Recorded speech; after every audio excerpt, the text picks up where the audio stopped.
Hi everyone. இன்றைக்கி ஒரு முக்கியமான அப்டேட் தான் நான் உங்களுக்கு கொடுக்க போகிறேன். திருப்பதி போகிற எல்லாருக்குமே ஆன்லைன் இல்லாத ரூம் எடுக்க முடியாதவங்களும் இப்போ பார்த்திங்கன்னா இன்ஃபேன்ட் தர்ஷனுக்குலாம் போகிறவங்களுக்குலாம் ரூம் எடுக்க முடியாது. ஆன்லைனில் ரூம் எடுக்கணுன்னா திருமலாலேயோ திருப்பதியிலையோ நமக்கு வந்து வேல்யூபிள் தர்ஷன் டிக்கெட் இருக்கணும். பட் திருப்பதியில் எடுக்கலாம். அதுவுமே வந்துட்டு சில ரொம்ப புக் ஆகிடுச்சுன்னா நம்மளால் எடுக்க முடியாது. சம்டைம்ஸ் நம்ம வந்து தர்ஷன் புக் பண்ணிகிட்ருப்போம், நமக்கு ரூம் கிடைக்காது. இல்லை நம்ம திடீர்னு பிளான் பண்ணியிருப்போம் சர்வ தர்ஷன் போகலாம், அப்போது நம்மகிட்ட ரூம் இருக்காது. ஸோ அந்த மாதிரி இருக்கிறவங்களுக்காக தான் இந்த மெசேஜ். இந்த இன்ஃபர்மேஷன் நான் உங்களுக்கு கொடுக்குறேன். இந்த அப்டேட்லாம் உங்களுக்கு ரொம்ப யூஸ்ஃபுல்லாக இருக்கும்னு நினைக்கிறேன். நான் சொல்கிறது எல்லாமே நோட் பண்ணி வச்சுக்கோங்க. ஃபஸ்ட்டு வந்து கீழ்த்திருப்பதியில் நம்ம எப்படி ரூம் புக் பண்ணணும்னு பார்க்கலாம். கீழ்த்திருப்பதியில் பார்த்திங்கன்னா ஆஃப்லைன் ரூம் புக்கிங்னு பார்த்திங்கன்னா விஷ்ணு நிவாசமில் மட்டும்தான் ஆஃப்லைன் ரூம் புக்கிங். ஏன்னா ஸ்ரீனிவாசம், மாதவ நிலையம், இதில் திருச்சானூர் தொல்லப்பா கார்டன்ஸ் இருக்க எல்லாமே ஆன்லைன் புக்கிங் தான். ஸோ ஆஃப்லைனில் உங்களுக்கு வந்து இந்த ஸ்ரீனிவாசமில் தான் கிடைக்கும். ரொம்ப நல்லாயிருக்கும். ஸ்ரீனிவாசம் இல்லை விஷ்ணு நிவாசம். அது பார்த்திங்கன்னா ரயில்வே ஸ்டேஷனுக்கு ஆப்போசிட்லேயே இருக்கும். நம்ம ட்ரெயின்லேருந்து இறங்கினாலும் நம்ம அப்படியே அது பிரிட்ஜ் இருக்கும், அது வழியாக போயிடலாம். ஈஸியாக நம்ம போய் அங்கே புக் பண்ணிக்கலாம். அதுக்கு எத்தனை மணிக்கு போகணுன்னா, அங்கே நம்ம வந்து காலையிலேயே வந்துட்டு போகணும். நம்ம அங்கே உள்ளே நுழைஞ்ச உடனே பார்த்திங்கன்னா லெஃப்ட் சைடில் ஆஃப்லைன் ரூம் புக்கிங் கவுண்டர் இருக்கும். விஷ்ணு நிவாசம்குள்ளே நுழைஞ்ச உடனே காலையில் 6 மணிக்கு ஓப்பன் பண்ணுவாங்க. ஆனால் வந்து ரொம்ப விடிகாலையிலேருந்தே க்யூ நிற்க ஆரம்பிச்சிருவாங்க. அங்கே வந்து உங்களுக்கு பார்த்திங்கன்னா என்ன மாதிரி எப்படிப்பட்ட ரூம் இருக்கும், என்னென்ன வசதி இருக்குது, எல்லாமே வந்து ரூம் அவைலபிளாக இருக்குன்ற எல்லா டீட்டெயிலுமே அங்கே தெளிவாக ஒரு டிஜிட்டல் போர்டு வச்சுருப்பாங்க. அதை பார்த்தே நம்ம எல்லாம் முடிவு பண்ணிக்கலாம் முன்னாடியே. ஏன்னா நமக்கு எந்த ரேட்டில் வேணும் அது எல்லாமே பார்த்துக்கலாம். ஆனால் எல்லா ரூமே ரொம்ப சுத்தமாக க்ளீனாக இருக்கும், நல்லா மெயின்டைன் பண்ணியிருப்பாங்க. அதனால் வந்து 2 AC room, 2 type of AC room இருக்குது, 2 type of non AC room இருக்குது. 6 மணிக்கு தான் திறப்பாங்க. ஆனால் காலையில் பார்த்திங்கன்னா 3 மணிக்கே வெயிட் பண்ணுவாங்க மக்கள்லாம் வந்துட்டு க்யூவில் கவுண்டரில். திறக்கிறதுக்கு முன்னாடி செக்யூரிட்டி வந்து ஒரு ஃபார்ம் கொடுப்பாங்க. அதில் வந்து நம்ம அட்ரஸ், ஃபோன் நம்பர், ஆதார் எல்லாமே எழுதிட்டு எத்தனை பேர் வந்திருக்கோம் அத்தனை பேரோட ஆதார் நம்பருமே அதில் நம்ம என்ட்ரு பண்ணணும். அதே மாதிரி எந்த ரூம் அவைலபிள் நமக்கு வேணுமோ அதை நம்ம வந்து கேட்கலாம். ஏன்னா அங்கே அவைலபிள் என்னென்னு காட்டும். நம்ம அதுலேருந்து நம்ம டிக் பண்ணி அந்த வசதியான ரூம் நமக்கு அந்த அளவுக்கு காசு எது வேணுமோ அதை புக் பண்ணிக்கலாம். அதுக்கப்புறமா அவங்க அதை கொடுத்த உடனே அது வந்து ரூம் எப்போவுமே வந்துட்டு அதை அவங்க எப்படி கொடுப்பாங்கன்னா, ஃபஸ்ட்டு வந்து எந்த ரூம் நம்ம எனி டைப் ரூம் எல்லாமே நம்ம வாங்கிக்கிட்டு எப்படி ரூம் அலாட்மெண்ட் அவங்க கொடுப்பாங்கன்னு பார்த்திங்கன்னா, எவ்வளோ ரூம்ஸ் அங்கே வேக்கண்ட் இருக்கோ அந்த இதுதான் கொடுப்பாங்க. ஒரு 50 ரூம்ஸ் இருக்குதுன்னு வச்சுக்கோங்க, 50 ஃபார்ம் தான் கொடுப்பாங்க. முதல்ல நிற்கிற 50 பேருக்கு தான் அந்த ஃபார்மே கொடுப்பாங்களே. அதுக்கப்புறமா அதை ஃபில்அப் பண்ணி கொடுத்துடணும் நம்ம. அதே மாதிரி வந்துட்டு இந்த ரொட்டேஷனை நான் உங்களுக்கு சொல்லிடுறேன். சப்போஸ் அந்த 50 பேருக்கு ரூம் காலி முடிஞ்சிட்டால் புக்கிங் முடிஞ்சு திருப்பி க்ளோஸ் பண்ணிவிடுவாங்க. திருப்பி ஒரு 1 hour கழித்து திறப்பாங்க. ஏன்னா வந்துட்டு 50 ரூம்ஸ் புக் பண்ணதுக்கப்புறம் திருப்பி எவ்வளோ வேக்கண்ட் இருக்கோ அதை ஓப்பன் பண்ணி கொடுப்பாங்க. இதே மாதிரி தான் ஒரு நாள் ஃபுல்லாகவே அவங்க பண்ணுவாங்க. 9 o'clock வரைக்கும் உங்களுக்கு பார்த்திங்கன்னா இதே ரொட்டேஷன் தான் நடக்கும். ஃபஸ்ட்டு ஓப்பன் பண்ணுவாங்க, எவ்வளோ டிக்கெட் ரூம்ஸ் இருக்கோ அதை எவ்வளோ ஃபார்ம் கொடுப்பாங்க, அதை ஃபில்அப் பண்ணி ரூம் புக் பண்ணோடனே திருப்பி க்ளோஸ் பண்ணிவிடுவாங்க. இதே தான் உங்களுக்கு அந்த நாள் பூரா நடக்கும். ஆனால் காலையில் போட நமக்கு ரூம் ஈஸியாக கிடச்சிரும். கொஞ்சம் நம்ம நின்று க்யூவில் நின்னோம்னா அது எப்படின்னா, ஃபஸ்ட்டு நம்ம அந்த இதெல்லாம் ஃபில்அப் பண்ணி கொடுத்தோடனே அங்கே வந்து நம்மளை நிற்க வச்சு ஃபோட்டோ எடுப்பாங்க. நம்மளோட ஆதாரை முதல்ல செக் பண்ணி பார்ப்பாங்க. அந்த டீட்டெயிலெல்லாம் எழுதிக்கிட்டு நம்மளோட அட்ரஸ், ஃபோன் நம்பர்லாம் வாங்கிக்கிட்டு அவங்க என்ன பண்ணுவாங்கன்னா ரூம் அலாட்மெண்ட் ஸ்லிப் கொடுத்துருவாங்க. நம்ம ஃபோட்டோ எடுத்து அந்த ஃபோட்டோ வந்து அந்த ஸ்லிப்லேயுமே இருக்கும். அதில் வந்து எந்த ரூம் என்ன ஃப்ளோர் அது எல்லாமே நமக்கு அந்த டீட்டெயில்ஸ் அதில் இருக்கும் அந்த ஸ்லிப்பில். அதில் போய்ட்டு நம்ம அதை காமிச்சிட்டோம்னா நமக்கு அங்கே ரூம் கிடச்சிட்டா நமக்கு ரொம்ப வசதியாக இருக்கும். எல்லா இடத்துக்கும் போகிறதுக்கு கோயிலுங்களுக்கெல்லாமும் பக்கத்தில் வசதியாக இருக்கும். ஸோ நீங்கள் அந்த ரூம் ட்ரை பண்ணலாம். திருப்பதியில் ஆஃப்லைன் ரூம்னால் இதுதான் உங்களுக்கு நல்ல சௌகரியமாக இருக்கும். இப்போ நம்ம திருமலாவில் எப்படி ரூம் எடுக்கிறதுன்னு பார்க்கலாம். திருமலாவில் வந்து நிறைய பேர் வந்து தங்க மாட்டாங்க. பொதுவாகவே இந்த மாதிரி ரூம் கிடைக்காததுனால தான் ரொம்ப க்யூ நிற்கணும், ரொம்ப கஷ்டன்றது. நான் சொல்கிற மாதிரி நீங்கள் ஃபாலோ பண்ணிங்கன்னா உங்களுக்கு ஈஸியாக ரூம் கிடைக்கும். இப்போ நீங்கள் ஒரு 10 பேர் போனீங்க, இது என்னோடய டிப்ஸ் தான், நீங்கள் தேவைன்னா யூஸ் பண்ணிக்கோங்க. ஒரு 10 பேர் போகணுன்னு பிளான் பண்ணியிருக்கீங்கன்னா, ஒரு காது குத்து அந்த மாதிரி தான் நீங்கள் எல்லாருமே காலையில் தான் கிளம்பலான்னு பிளான் பண்ணியிருந்தீங்கன்னா, யாராவது ஒருத்தரோ 2 பேர் மட்டும் நீங்கள் முதல் நாள் நைட்டே போயிட்டு அங்கே ஒரு விடிகாலையில் போய் இறங்குற மாதிரி பார்த்துக்கிட்டிங்கன்னா திருமலாவில் அவங்க அந்த க்யூவில் நின்று ஈஸியாக ரூம் கிடச்சிரும். ஏன்னா காலையில் நின்று வாங்கும்போது நமக்கு கன்ஃபார்மாக ஒரு 1 hour 2 hours நமக்கு ரூம் கிடச்சிரும். அப்போ மற்றவங்கெல்லாம் வந்து பார்த்துக்கலாம். ஏன்னா குழந்தைங்களுக்கு காது குத்தெல்லாம் நம்ம கூட்டிகிட்டு போகும்போது நம்ம போனோடனே எல்லாருக்குமே ரூம் தேவைப்படும். ஏன்னா அவ்வளோ பேர் சிஆர்ஓ ஆஃபீஸில் வெயிட் பண்ண முடியாது இல்லையா, அதுக்காக சொல்கிறேன். சரி, அப்புறம் எப்படி நம்ம ஃபாலோ பண்ணலாம், அந்த ரூல்ஸ் எப்படின்றது நான் உங்களுக்கு சொல்கிறேன். அதுக்கு வந்து நம்ம சிஆர்ஓ ஆஃபீஸில் வந்து பார்த்திங்கன்னா பேஸ்மெண்ட்டில் வந்துட்டு ஆஃப்லைன் ரூம் புக்கிங் கவுண்டர் இருக்கும். அங்கே போய்ட்டு காலையில் 5 மணிக்கு ஓப்பன் பண்ணுவாங்க. ஆனால் பார்த்திங்கன்னா க்யூ 2 மணி 3 மணிலேருந்தே அங்கே வெயிட் பண்ணிகிட்ருப்பாங்க. அங்கேயும் பெரிய டிஜிட்டல் போர்டில் வந்துட்டு அதில் என்ன மாதிரி ரூம் இருக்குது, எவ்வளோ வாடகை இருக்குதுன்னு சொல்லுவாங்க. 100 ரூபா ரூம் இருக்குது, 50 ரூபா ரூம் இருக்கும், அப்புறம் ஏசி ரூம் இருக்கும். உங்களுக்கு அந்த டீட்டெயில்ஸ் தான் நான் உங்களுக்கு முடிஞ்ச அந்த வீடியோவோட எண்டில் நான் கொடுக்க பார்க்குறேன்.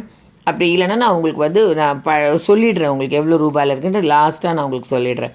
அந்த ரூம் பார்த்திங்கன்னா அங்கே க்யூவில் போய் நிற்கணும். க்யூவில் நின்றதுக்கப்புறமா அவங்க காலையில் 6 o'clock ஓப்பன் பண்ணுவாங்க. ஓப்பன் பண்ணிவிட்டு ஒரு ஸ்லிப் ஒன்று கொடுப்பாங்க உங்களுக்கு. அந்த ஸ்லிப்பில் பார்த்திங்கன்னா ரூம் புக் இப்போ திருமலாவோட ரூம் புக்கிங் டீட்டெயில்ஸ் வந்து நான் உங்களுக்கு என்னென்ன டைமிங்கில் ஓப்பன் பண்ணுறாங்கன்னு சொல்லி, இப்போ நம்ம கீழ் திருப்பதியில் பார்த்திங்கன்னா 6 மணிக்கு தொடங்கிட்டு 1 ஹவருக்கு ஒன்ஸ் நம்ம 50 ரூம்ஸ் எவ்வளோ ரூம் இருக்கோ அதை கொடுத்துட்ருப்பாங்கன்னு சொன்னேன் இல்லையா. இங்கேயுமே பார்த்திங்கன்னா திருமலாலையுமே சிஓ ஆஃபீஸில் வந்துட்டு எவ்வளோ ரூம் இருக்கோ ஃபஸ்ட்டு அதை ஓப்பன் பண்ணி கொடுத்துருவாங்க. அது வந்து க்யூவில் அது கூட்டத்தை பொறுத்து நம்ம எவ்வளோ கூட்டம் இருக்குது, க்ரௌட் அங்கே இருக்குன்றதும், திருவிழா டைம் அந்த மாதிரி விழாக்கள் இருந்துச்சுன்னா நமக்கு டக்குன்னு ரூம் கிடைக்காது. அதே மாதிரி வீக்கெண்டுனாலும் ரூம் கிடைக்கிறது கொஞ்சம் கஷ்டம். மற்ற நேரத்துலலாம் உங்களுக்கு 1 hour 2 hourலேயே கிடச்சிரும். சப்போஸ் இந்த மாதிரி க்ரௌட் ரொம்ப இருந்துச்சுன்னா 7 hours கூட ஆகலாம். அது கூட பார்த்திங்கன்னா வந்து ஈவினிங்கில் போய் அதோடு வந்து க்ளோஸ் பண்ணிவிடுவாங்க. காலையில் ரூம் எவ்வளோ இருக்கோ அதை கொடுத்து முடிச்சுட்டு க்ளோஸ் பண்ணிவிடுவாங்க. அது திருப்பி ரூம் ஓப்பன் பண்ணுவாங்களாங்கிறது அங்கே இருக்க செக்யூரிட்டி கிட்ட கேட்டால் அவங்க சொல்லுவாங்க உங்களுக்கு திருப்பி ஓப்பன் பண்ணுவாங்களா இல்லையான்னு. சப்போஸ் ரூம் அவைலபிலிட்டி இருந்துச்சுன்னா திரும்ப ஒரு 6 மணிக்கு ஓப்பன் பண்ணுவாங்க. அது இல்லைன்னா அவங்க ஓப்பன் பண்ண மாட்டாங்க. அது வந்து கம்பல்ஷன் கிடையாது, அவங்களோட அது இருக்கிறது அவைலபிலிட்டியை பொறுத்து தான். ஸோ அதே மாதிரி ரூமே நமக்கு வந்து 50 ரூபா ரூம் 100 ரூபா ரூம் இருக்கும். நம்ம ஃபார்ம் ஃபில்அப் பண்ணி கொடுத்தோம்னா எது அவைலபிள் இருக்கோ அதுதான் நம்ம கொடுப்பாங்க. நம்ம எனக்கு 100 ரூபா தான் வேணும் அப்படி சொல்லவே முடியாது எதுவுமே. அதுக்கப்புறமா இப்போ இந்த ரூமுக்கு என்னென்ன முக்கியமான பொருள் நம்ம கொண்டு போகணுங்கிறத நான் உங்களுக்கு சொல்லிடுறேன். ஏன்னா முக்கியமாக ரூல்ஸ் என்னென்னா ஒரிஜினல் ஆதார் 2 இடத்துக்குமே நம்ம ஒரிஜினல் எடுத்துகிட்டு போகணும். சப்போஸ் ஒரிஜினல் உங்களால் எடுத்துகிட்டு போக முடியலன்னா க்ளீனான கலர் ஜெராக்ஸ் மாதிரி போட்டு அதை எடுத்துகிட்டு போங்க. க்ளீனாக உங்கள் ஃபேஸ்லாம் தெரிகிற மாதிரி நீங்கள் அதை கொண்டு போய் கொடுத்துட்டு அந்த க்யூவில் போய்ட்டு நிற்கணும். அங்கே நின்னிங்கன்னா உங்களுக்கு அந்த ஃபஸ்ட்டு க்யூவில் வந்து அந்த ஒரு ஃபார்ம் கொடுப்பாங்க. அதில் வந்து உங்களுக்கு ஆதார் நீங்கள் அந்த க்யூவில் போய் நின்ன உடனே உங்களுக்கு வந்து ஆதார் கேட்பாங்க. அதில் இருக்க டீட்டெயில் எழுதிக்குவாங்க. ஃபோன் நம்பர் ஒன்று ரெஜிஸ்டர் ஃபோன் நம்பர் இருக்கணும், ஆதாரில் இருக்க ஃபோன் நம்பராக இருக்கணும், இல்லைனா கரெக்டான ஒரு நம்பர் கொடுக்கணும். அதுக்கப்புறமா உங்கள் அட்ரஸ் எல்லாம் பார்ப்பாங்க. அதெல்லாம் செக் பண்ணிக்கிட்டு அங்கேயே ஒரு வெப் கேமராவில் இருக்கும், அதை உங்கள் ஃபோட்டோ எடுத்து அதையுமே அந்த ஸ்லிப்பில் உங்களோட ஃபோட்டோவோட அந்த ரூம் ஸ்லிப்பில் பார்த்திங்கன்னா நம்ம அந்த வந்து என்ன டீட்டெயில்ஸ் இருக்குன்னா நம்ம எத்தனை மணிக்கு போய் க்யூவில் நின்னோம், அந்த நமக்கு எப்போ ரிஜிஸ்ட்ரேஷன் ஆச்சு அந்த டைமிங், தோராயமாக எந்த டைமில் நமக்கு ரூம் கிடைக்குங்கிற டீட்டெயிலும், உங்களோட ஆதாரோட கடைசி லாஸ்ட் 4 digit இருக்கும். அதுக்கப்புறமா உங்களுக்கு வந்து உங்களோட ஃபோட்டோ இருக்கும். அதில் வந்து நீங்கள் தோராயமாக வந்து ஒரு டேட்னு போட்டிருக்கோம். ஆனால் அங்கே பெரிய டிஜிட்டல் போர்டில் வந்து இப்போ எந்த நம்பர் போய்கிட்டு இருக்கு ரன்னிங்கில் இருக்குதுன்னு நீங்கள் பார்த்தீங்கனாலே உங்களுக்கு எவ்வளோ தொலைவில் கிடச்சிரும், எவ்வளோ மணி நேரத்தில் கிடைக்குங்கிற டீட்டெயிலை நம்ம கொஞ்சம் புரிஞ்சிக்கலாம். ஸோ நமக்கு வந்து அந்த இதை முடிச்சுட்டு நமக்கு என்ன பண்ணுவாங்கன்னா அந்த ஸ்லிப்பு வந்து நமக்கு ஒன்று கொடுத்துருவாங்க. அதுதான் ரூம் அலாட்மெண்ட் ஸ்லிப் மாதிரி ஒன்று கொடுத்துருவாங்க நம்மக்கிட்ட. அதை எடுத்துக்கிட்டு நம்ம எங்கேயும் போகக்கூடாது, சிஆர்ஓ ஆஃபீஸ்லேயே தான் வெயிட் பண்ணணும். ஏன்னா நமக்கு அங்கே தான் உங்களுக்கு டிஜிட்டல் போர்டில் பார்த்துட்டு நம்ம அங்கே வெயிட் பண்ணிகிட்டு இருந்தோம்னாலே நமக்கு வந்து தெரியும் என்ன மூவ் ஆகுது, எந்த ரூம்லாம் நம்ம கிடைக்கும் அப்படிங்கிற மாதிரி நம்ம வெயிட் பண்ணி பார்த்துட்டு இருந்தோம்னா நமக்கு மெசேஜ் வரும். அந்த மெசேஜ் டீட்டெயில் நான் உங்களுக்கு சொல்கிறேன். தோராயமாக நமக்கு மெசேஜ் வந்துடும். வரலைன்னா நம்ம வந்து என்ன பண்ணலான்றதையும் நான் உங்களுக்கு சொல்கிறேன். ஃபஸ்ட்டு மெசேஜ் வரோன்னா நமக்கு மெசேஜ் வந்த உடனே நம்ம அந்த ஸ்லிப் ரொம்ப முக்கியம், அதை பத்திரமா வச்சுருக்கணும். அதுதான் நமக்கு ரூம் புக் பண்ணுறதுக்கு யூஸ்ஃபுல்லாக இருக்கும். ஸோ நமக்கு அந்த மெசேஜ் வந்த உடனே உங்களுக்கு அந்த டீட்டெயில் எந்த இடத்துல வந்து ரூம் நீங்கள் என்ன நம்பர் கொடுத்துருக்கீங்களோ அந்த ஃபோன் நம்பருக்கு எந்த ரூமில் உங்களுக்கு எந்த ரூம் நம்பர் அலாட் ஆகிருக்குங்கிற எந்த டைப் ஆஃப் ரூம் அது எல்லாமே வந்துடும் டீட்டெயில்ஸு. சப்போஸ் நீங்கள் ரொம்ப நேரம் வெயிட் பண்ணுறீங்க, அந்த டைமிங் ஆனதுக்கப்புறமா உங்களுக்கு மெசேஜ் வரலைன்னா அங்கே வந்துட்டு உங்களுக்கு நமக்கு மெசேஜ் வரலைன்னா சிஆர்ஓ ஆஃபீஸில் ஏஆர்பி கவுண்டர் முன்னாடியும் இந்த ஆஃப்லைன் ரூம் புக்கிங் ஸ்டார்ட் பண்ணுற இடத்துல வந்து சுதர்ஷன் கெஸ்ட் ஹவுஸ் இருக்கும். அங்கேயுமே ஒரு மிஷின் வச்சுருப்பாங்க. அதில் போய்ட்டு நம்ம ஸ்லிப்பை ஸ்கேன் பண்ணி பார்த்தோம்னா நமக்கு என்ன ரூம் என்ன எல்லா டீட்டெயிலுமே அந்த டிஸ்பிளேயில் வந்துடும். அப்படி நம்ம உங்களுக்கு வந்து அதை எடுத்துகிட்டு போயிட்டு நம்ம அந்த ரூமுக்கு போயிடலாம். எப்படின்னா எந்த கெஸ்ட் ஹவுஸ் நமக்கு புக் ஆகிருக்கோ அந்த இடத்துக்கு நமக்கு வந்து போகணும். நம்ம எத்தனை மணிக்கு ரூம் செக்இன் செய்யணும்னு அந்த டீட்டெயிலும் அதில் இருக்கும். கரெக்டாக நம்ம அந்த ரூம் ரிசப்ஷனுக்கு போயிட்டு அந்த ஸ்லிப்பை கொடுத்தீங்கன்னா அங்கே உங்ககிட்ட வந்து அட்ரஸ் வாங்கிக்குவாங்க. அதே மாதிரி அவங்க ஃபோட்டோ எடுப்பாங்க. அங்கேயுமே ஒரு ஃபோட்டோ எடுப்பாங்க. அந்த ஸ்லிப்பில் வந்து அதில் வந்து என்ன இருக்கும்னா நீங்கள் யார் இந்த ஆதார் இங்கே புக் பண்ணி ஃபோட்டோ எடுத்தீங்களோ அவங்க தானான்னு ஒரு தடவை செக் பண்ணி பார்ப்பாங்க. நம்ம அவங்கக்கிட்ட தான் ரூம் ரெண்ட்டும் காஷன் டெபாசிட்டும் கொடுக்கணும். அதை கொடுத்ததுக்கப்புறமா அவங்க ஒரு புது ஸ்லிப் கொடுப்பாங்க. அதை நம்ம பத்திரமா வச்சுக்கணும். ஏன்னா விக்கெட் பண்ணும்போது நமக்கு அந்த காஷன் டெபாசிட் ரிட்டர்ன் வர்றதுக்கோ எல்லாத்துக்குமே நமக்கு அந்த ஸ்லிப்லாம் தேவைப்படும். அந்த ஸ்லிப்பில் வந்து ரூம் நம்பர் ஆல்ரெடி நமக்கு அலாட் ஆகிருக்கோங்கிறனால அந்த ரூம் இங்கே இப்போ எந்த இடத்துல இருக்குது, இப்போ ஒரே இடத்துல பார்த்திங்கன்னா ஆஃபீஸ் ஒன்று இருக்கும், நிறைய இடத்துல ரூம் இருக்குன்னா அப்போ அந்த எந்த ரூமில் நீங்கள் போய் கீ வாங்கிக்கணும்னு சொல்லுவாங்க, எந்த பில்டிங்கில் போய்ட்டு அந்த டீட்டெயிலாம் சொல்லுவாங்க. அதே மாதிரி போய்ட்டு நம்ம அந்த ரூமை வாங்கிக்கிட்டு நம்ம ரூமில் போயிடலாம். அதே மாதிரி 24 ஹவர்ஸ் தான் நம்ம தங்க முடியும். சப்போஸ் நமக்கு தர்ஷனுக்கு இன்னும் ஒரு நாள் ஆகும்னா நம்ம ரூம் புக் பண்ணும்போதே அந்த கீ கொடுக்கும்போதே நம்ம சொல்லிடலாம் அவங்கக்கிட்ட, எங்களுக்கு இன்னொரு நாளும் தேவைப்படும், எக்ஸ்டெண்ட் பண்ண வேண்டியது இருக்குங்கிற டீட்டெயிலும் நம்ம சொல்லிடலாம். அதே மாதிரி ரூம் புக்கிங்கில் ஒரு முக்கியமான சில இன்ஃபர்மேஷன்ஸ் இருக்குது, ஏன்னா முக்கியமான ஜென்ரல் பாயிண்ட்ஸ் இருக்குது. அதை நான் உங்களுக்கு சொல்லிட்டேன்னா நீங்கள் அதை கரெக்டாக அந்த ஃபாலோ பண்ணிட்டீங்கன்னா உங்களுக்கு ரூம் ஈஸியாகவே கிடச்சிரும். அந்த ஃபாலோ பண்ணிக்கோங்க. அதை மட்டும் நான் சொல்கிறத நோட் பண்ணி வச்சுக்கோங்க. ஜென்ரல் இன்ஃபர்மேஷன் என்னென்னா, ஆஃப்லைன் ரூம் புக்கிங்க்கு செல்கிறதுக்கு வந்து நம்ம ஆதார் ஒரிஜினல் எடுத்துகிட்டு போனோம், இல்லைனா கிளியர் கலர் ஃபோட்டோ எடுத்துகிட்டு போகலாம், கலர் ஜெராக்ஸு. ஒருத்தவங்களுக்கு வந்து அதில் என்ன ஒருத்தருக்கு ஒரு ரூம் தான். அவங்க ஆதார், இப்போ என்னோடய ஆதார் இருக்குன்னா நான் தான் புக் பண்ணிடணும். இன்னொருத்தரோட ஆதாரை கொண்டு வச்சு நான் க்யூவில் நிற்கக்கூடாது. அது ஒரு ரூல்ஸ் இருக்குது. அதே மாதிரி 21 வயசுக்குள்ளே இருக்கிறவங்களுக்கு வந்து ஆதாரில் வந்து ரூம் கொடுக்க மாட்டாங்க. அபவ் 21 இயர்ஸ் இருக்கணும். அதே மாதிரி கல்யாணம் ஆகாத ஜோடிகளுக்கு அவங்க ரூம் கொடுக்க மாட்டாங்க. இதெல்லாம் அங்கே ஃபாலோ பண்ணுற ரூல்ஸு. இன்னொரு விஷயமும் இருக்குது. 30 டேஸ் நம்ம வந்து ஒரே சேம் ஆதார்லேயோ அந்த ரூம் புக் பண்ணி இருந்தீங்கன்னா, இப்போ நீங்கள் ஒரு 10 நாளுக்கு முன்னாடி போயிட்டு வந்திருப்பீங்களா இருக்கும், அப்போ உங்களோட ஆதாரம் அந்த ஃபோன் நம்பர் கொடுத்து ரூம் எடுத்திருப்பீங்க. ஸோ திருப்பி நீங்கள் 10 டேஸ்லேயோ 15 டேஸ்லேயோ உங்களுக்கு போக வேண்டியிருக்குன்னா திருப்பி நீங்கள் அந்த ரூம் கொடுத்தா அவங்க அந்த ஆதாரம் அவங்க அக்செப்ட் பண்ணிக்க மாட்டாங்க. வேறு யாராவது கொடுத்து நம்ம பண்ணிக்கலாம். ஒரு ரூம் எடுக்கணுன்னா நம்ம எத்தனை பேர் வேணால் தங்கிக்கலாம். பட் இப்போ நமக்கு நிறைய ரூம் வேணும், நம்ம எங்களுக்கு கன்வீனியண்ட்டாக நாங்கள் தங்கணும் அப்படின்னு நீங்கள் முடிவு பண்ணிங்கன்னா எத்தனை ரூம் வேணுமோ அத்தனை பேர் நிற்கணும். ஒரிஜினல் ஆதார் அவங்க தான் நிற்கணும். இப்போ அந்த மாதிரி ஒரு ஃபேமிலியில் 2 ஃபேமிலி போகிறீங்கன்னா 2 ஃபேமிலிலையும் ஒருத்தர் நின்று அவங்களோட ஒரிஜினல் ஆதாரை காமிச்சு தான் நம்ம ரூம் புக் பண்ணிக்கணும். ஏன்னா வந்து இப்போ நான் தான் க்யூவில் நிற்கிறேன்னு அவங்கள்டையும் காமிக்கலான்னா அவங்க ஒத்துக்க மாட்டாங்க. அதே மாதிரி 30 டேஸ் டைம் கேப் எப்படின்னு பார்த்தீங்கன்னா, திருமலாவுக்கு 30 டேஸ். நீங்கள் சப்போஸ் திருமலாவில் ஒரு மாதம் தங்கிட்டு ஒரு மாதத்துக்கு முன்னாடி ரூம் எடுத்து தங்கியிருந்தீங்கன்னா அடுத்த ஒரு மாதத்துக்குள்ளே நீங்கள் தாராளமாக திருப்பதியில் எடுக்கலாம், ஆஃப்லைன் ரூம் இல்லை ஆன்லைன் ரூம். ஆனால் வந்து திருமலாவில் எடுத்திருந்தீங்கன்னா ஆன்லைனும் ஆஃப்லைனும் எந்த ரூமாக இருந்தாலுமே இது ரிஜிஸ்டர் ஆகிருந்துச்சுன்னா அவங்க திருப்பி ரூம் கொடுக்க மாட்டாங்க. அதனால் 30 டேஸ் கேப் வந்து திருமலாவுக்கு தனியாக, திருப்பதிக்கு தனியாக. ஸோ நீங்கள் அதை கொஞ்சம் நல்லா புரிஞ்சுக்கோங்க. அதெல்லாம் நீங்கள் நோட் பண்ணி வச்சுக்கிட்டு போனீங்கன்னா உங்களுக்கு ரொம்ப ஈஸியாக இருக்கும் தர்ஷன்லாம். இந்த டீட்டெயிலாக உங்களுக்கு யூஸ்ஃபுல்லாக இருக்கும்னு நினைக்கிறேன் கண்டிப்பாக. ஏன்னா நிறைய பேர் திருமலாவில் ரூம் எடுக்காமல் வர்றதுக்கு காரணமே இதெல்லாம் தெரியலை, எங்களுக்கு வந்து ரொம்ப இந்த ரூல்ஸ் எல்லாம் எங்களுக்கு தெரியாது, அங்கே போய் ரொம்ப கூட்டமாக இருக்கும் அப்படின்லாம் நினைப்பாங்க. ஸோ நான் சொன்னது இந்த 7 ஹவர்ஸ்லாம் வந்து மேக்ஸிமம் சொல்கிறேன். மத்தியானம் போய் நின்னா தான் அவ்வளோ நேரம் ஆகும். ஸோ நீங்கள் ஒரு ஆஃப்டர்நூன் போனீங்கன்னா உங்களுக்கு ஒரு 4 ஹவர்ஸில் கூட ரூம் கிடச்சிரும்.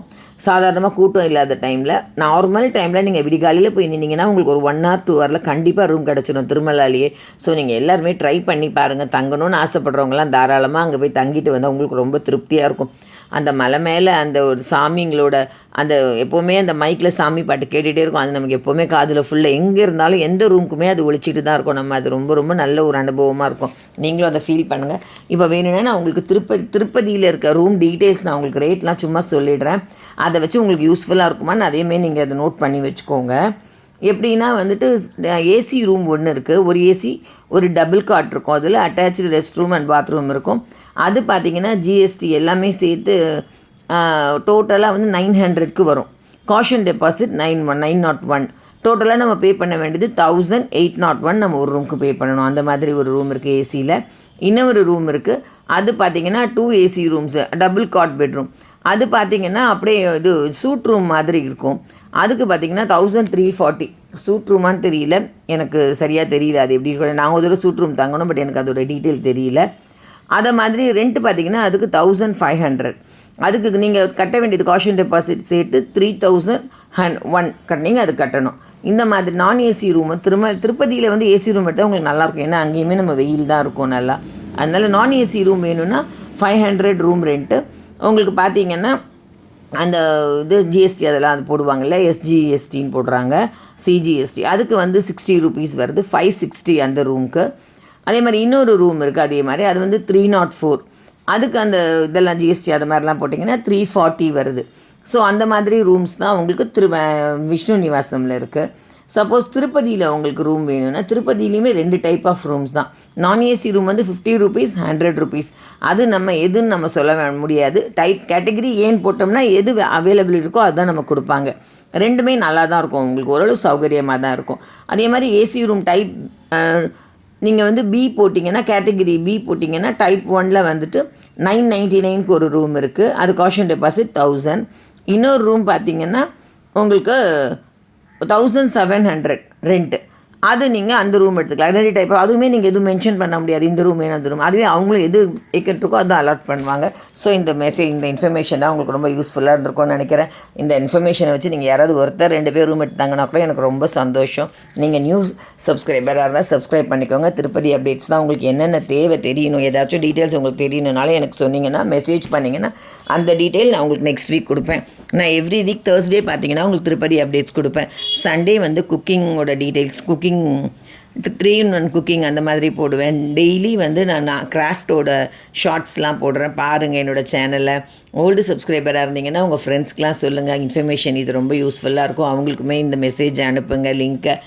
நீங்கள் எல்லாருமே பிடிச்சிருக்கோன்னு நினைக்கிறேன். பிடிச்சிருந்தால் லைக் பண்ணிவிட்டு கமெண்ட் பண்ணுங்கள், சப்ஸ்கிரைப் பண்ணுங்கள். தேங்க்யூ.